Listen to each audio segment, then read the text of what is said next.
CM படத்துக்கு வந்துட்டு A certificate கிடச்சிருக்கு. இங்கே பெரிய பாதிப்பு இல்லைனாலும் அப்ராட்லையும் அவருக்கு ஏகப்பட்ட ஃபண்ட்ஸ், கிட்டத்தட்ட அங்கேயே ஒரு 120 கோடி கிட்ட கலெக்ஷன் பண்ணுற ஒரு ஸ்டார் தான் அவர். அது அங்கே ரொம்ப ஸ்ட்ரிக்டாக ஃபாலோ பண்ணுவாங்களே, அதனால ரொம்ப பாதிப்படையும் அது.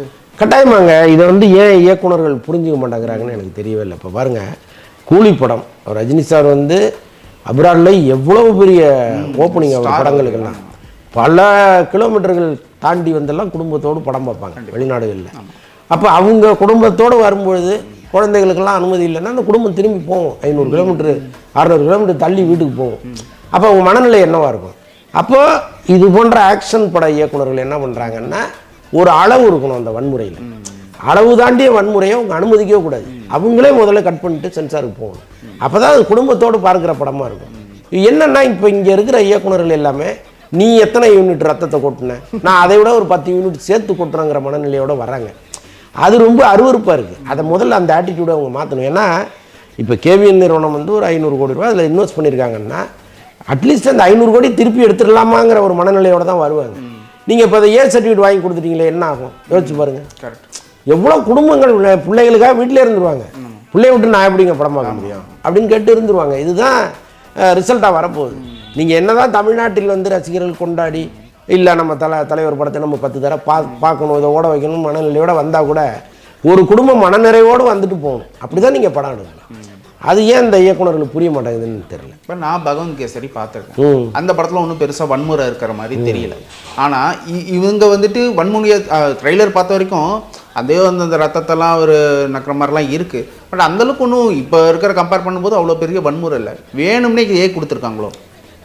ஒரு காலத்தில் வேணும்னு செய்யலாம்னு நினச்சிருக்கலாம். பட் இன்றைக்கி அவர் ஆட்சிக்கு வந்த பிறகு அதே மாதிரி கேவிஎன் அவர் வந்து டெல்லி சிறப்பு பிரதிநிதியாக மாறின பிறகு அப்படி ஒரு முடிவு எடுக்க வேண்டிய அவசியம் இல்லை. இவங்க இன்னும் ஃபைட் பண்ணி கூட பார்க்கலாம்.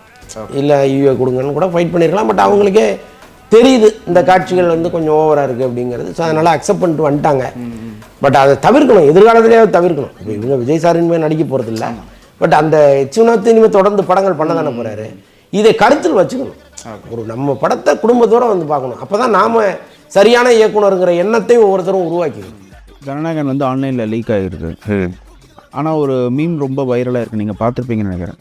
ஜனநாயகன் லீக் ஆனாலும் 500 கோடி அடிச்சு காட்டுறோம் பார்க்குறியா அப்படின்னு. அதை பற்றி என்ன நினைக்கிறீங்க? நிஜமாவே 500 கோடி அடிக்குமா? ஷோராக அடிப்பாங்க ப்ரோ. அந்த மீம் தான் ப்ரோ. அவனை ஏன்டா தொட்ட, அவன் சுடுதண்ணிலே கையை விடும் அப்படிங்கிற ஆளுக்கு தான் அவங்க கண்டிப்பாக அடிப்பாங்க. இது வந்து என்ன ட்ரோல் கூட பண்ணுவாங்க. ஏன்னா இப்போ கோட் படம் 450 கோடி ரூபாய், பிகில் படம் 350 கோடி ரூபாய் வந்துச்சு, லியோ 600 கோடி ரூபாய் வசூல். இந்த 3 படத்துலையுமே நீங்கள் எது ரொம்ப சிறந்த படம் அப்படின்னு கேட்டிங்கன்னா நான் ஒரு படத்தை சொல்லுவேன். மீதி 2 படமுமே வந்து ஓரளவு ஆவரேஜான ஒரு கமர்ஷியல் படங்கள் தான். அந்த படங்களை வசூல் நீங்கள் பார்த்தீங்கல்ல, கிட்டத்தட்ட 3மே வந்து ஒரே வசூல் தாங்க, ஒரே வசூல் தான். ஆவரேஜாக போட்டிங்கன்னா 400 கோடி 500 கோடி அப்படிங்க அவங்களுடைய ரேஞ்ச். இப்போ வந்து அவர் சிஎம் வேறு ஆகிட்டார். அப்படிங்கும்போது முன்னாடி இருந்தே கேட்டிருந்தாங்கல்ல, தமிழக முதலமைச்சர் விஜய்னு டைட்டில் டேக் போடுங்க அப்படின்லாம் சொன்னாங்க. ஸ்பெஷல் ஷோ வந்து இப்போ அவர் பர்மிஷன் கொடுக்க போகிறேன்னு சொல்லியிருக்காங்க. அதாவது மார்னிங் ஷோவும் தரப்போகிறேன்னு இருக்காங்க. ஷோரா அவங்களுடைய ரேஞ்சுக்கு 600 to 700 கோடி கண்டிப்பாக ஈஸி. அவங்க ஈஸி டார்கெட் ப்ரோ. இதெல்லாம் இப்போ தமிழக ஸ்க்ரீன்ஸுமே இப்போ அவங்க கண்ட்ரோல் தான். நீங்கள் நினச்சா 1000 ஸ்க்ரீன் போடலாம், 1100 ஸ்க்ரீன் போடலாம், சூப்பராக அடிக்கலாம். இப்போ கருப்புக்கு நீங்கள் பார்த்தீங்கல்ல என்ன ஓட்டன்ட்டு. ஏன்னா அது வந்து ஒரு ட்ரை பீரியடாக இருந்துச்சு, எந்த படமுமே இல்லை, பெரிய ஹீரோவாக எந்த படமுமே இல்லை. ஜனநாயகம் கூட ஹெல்ப் பண்ணுச்சு கருப்புக்கு. ஏன்னா யாருமே மக்கள் போகலையே தேட்டருக்கு பெருசாக போகல.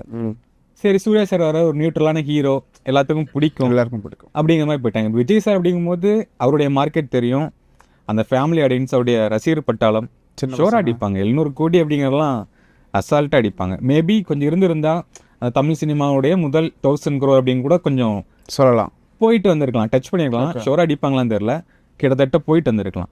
அப்போ இந்த லீக் ஆனது படத்துக்கு எந்த பாதிப்பும் இல்லை? எந்த பாதிப்புமே இல்லை. எனக்கு தெரிஞ்சு நிறைய பேர் பார்த்தாங்களாம் கூட தெரியல, நான் இன்னும் பார்க்கல. ஆனால் சில நபர்கள் வந்து பார்த்துருக்காங்க. அதையும் தாண்டி அந்த தியேட்டர் செலிப்ரேஷன் தானே படமே. ஸோ கண்டிப்பாக அது பார்ப்பேன். TN Talkies Tamil.